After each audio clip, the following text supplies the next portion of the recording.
हरियाणा में चुनावी तैयारी के बीच सबसे अधिक सियासत युवाओं और रोजगार के मुद्दे पर हो रही है। एक और विपक्षी दल सीएमएआई की रिपोर्ट का हवाला देकर के प्रदेश में बेरोजगारी बढ़ोतरी का मुद्दा उठा रहा है, तो वहीं दूसरी ओर सत्ताधारी दल अब तक की सरकारों के कार्यकाल में सबसे ज्यादा रोजगार देने का दावा सत्ता पक्ष की तरफ से किया जा रहा है।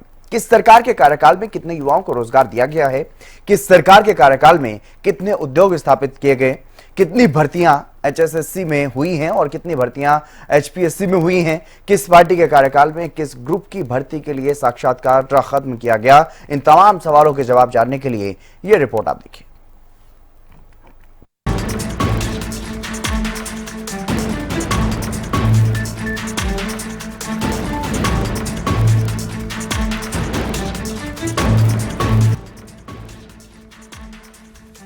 हरियाणा में विधानसभा चुनाव की तैयारी तेज हो चुकी है। युवा और रोजगार के मुद्दे पर भी जमकर सियासत हो रही है। विपक्ष अक्सर सीएमएआई की रिपोर्ट को हथियार बनाकर हरियाणा की बेरोजगारी में नंबर 1 होने का राग अलाप रहा है, लेकिन कुछ आंकड़े ऐसे भी हैं जो पूर्व की सरकारों पर भारी पड़ रहे हैं। पूर्व की मनोहर सरकार अपने कार्यकाल में 1 लाख से अधिक युवाओं को सरकारी नौकरी दे चुकी है, जिसने पूर्व सीएम हुड्डा का रिकॉर्ड भी तोड़ दिया है। मनोहर लाल का कार्यकाल 2014 से 2024 तक 1 लाख से ज्यादा लोगों को पक्की नौकरी दी गई। निजी सेक्टर में 12,64,000 युवाओं को रोजगार दिया गया। 1,60,000 से ज्यादा उद्योग स्थापित हुए। सालाना 17,000 पदों पर भर्ती हुई है। एचएसएससी ने 95,000 से ज्यादा लोगों का चयन किया है। एचपीएससी ने भी 3,000 से ज्यादा लोगों का चयन किया है।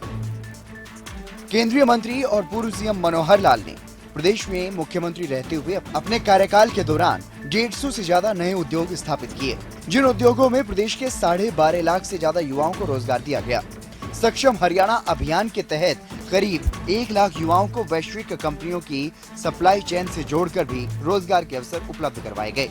वहीं प्रदेश के मुख्यमंत्री नायब सैनी भी अब 50,000 से ज्यादा युवाओं को सरकारी नौकरी देने की घोषणा कर चुके हैं।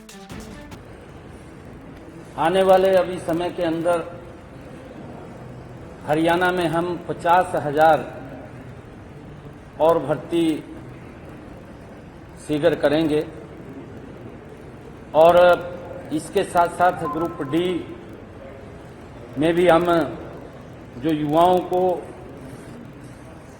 नौकरी देने की बात है, ग्रुप बी के लिए भी हम युवाओं को और नौकरियों में इस कार्यकाल के अंदर जो हमारे पास समय बचा है इसके अंदर और भर्तियां करें।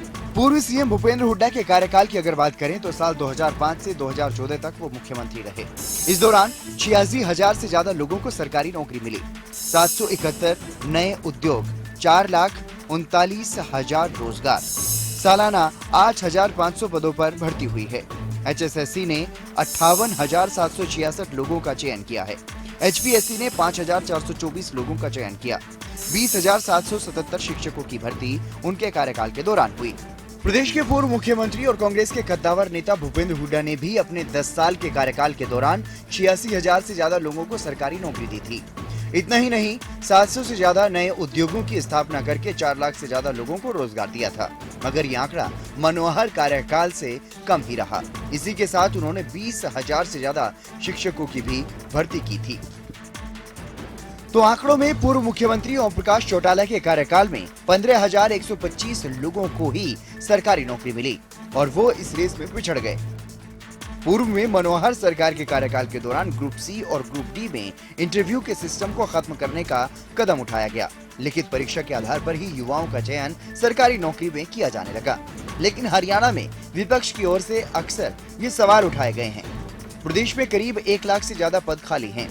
आंकड़ों की बात की जाए तो सरकारी विभागों में 4,50,000 स्वीकृत पद हैं। उनमें महज 2,70,000 पदों पर ही नियमित कर्मचारी काम कर रहे हैं। हरियाणा कौशल विकास निगम के माध्यम से भी सरकार अधिकतर विभागों का संचालन कर रही है।